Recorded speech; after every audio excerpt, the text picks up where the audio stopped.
Assalamualaikum warahmatullahi wabarakatuh. Saya Afifah Jong Priyandika dari Prodi PGSD kelas 2B1 ingin mempresentasikan tentang sistem pemerintahan di Indonesia.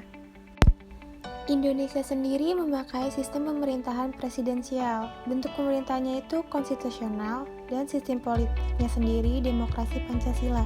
Di dalam pemerintahan Indonesia ada 3 lembaga atau trias politika.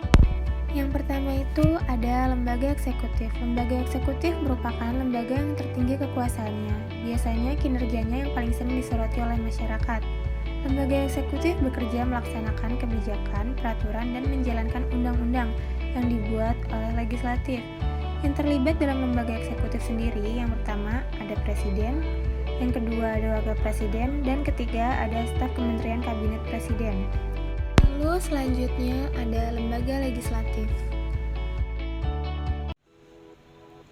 Yang kedua ada lembaga legislatif. Lembaga legislatif adalah lembaga yang membuat dan merumuskan kebijakan, peraturan, dan undang-undang.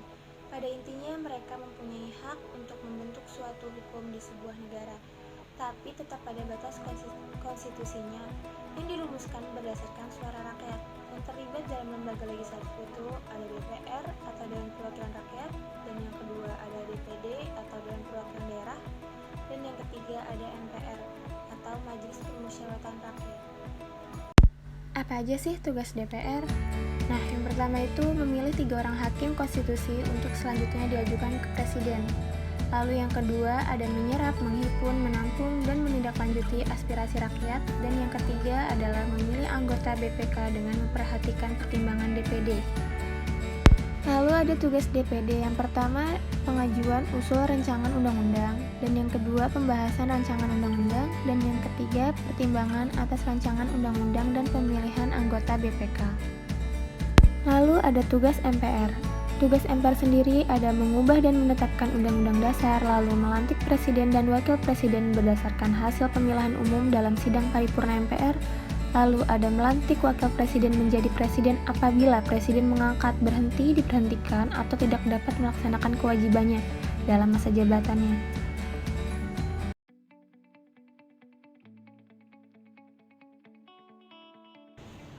Lalu yang ketiga ada lembaga yudikatif. Lembaga yudikatif adalah lembaga yang melakukan pengawasan, pengawalan, dan memantau proses pelaksanaannya undang-undang.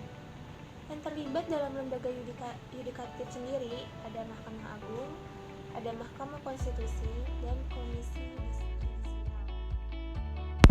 Lalu ada tugas dari Mahkamah Agung sendiri itu yang pertama ada mengadili dan menguji undang-undang. Lalu yang kedua ada memberi pertimbangan gerasi dari presiden. Lalu yang ketiga ada mengajukan 3 hakim konstitusi. Mahkamah Konstitusi merupakan pengadilan pertama dan terakhir. Keputusan MK sendiri bersifat final untuk menguji sebuah undang-undang.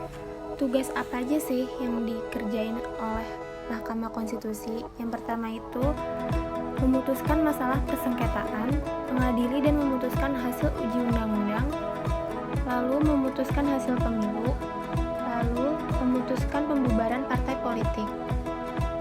Tugas dari Komisi Yudisial sendiri yang pertama ada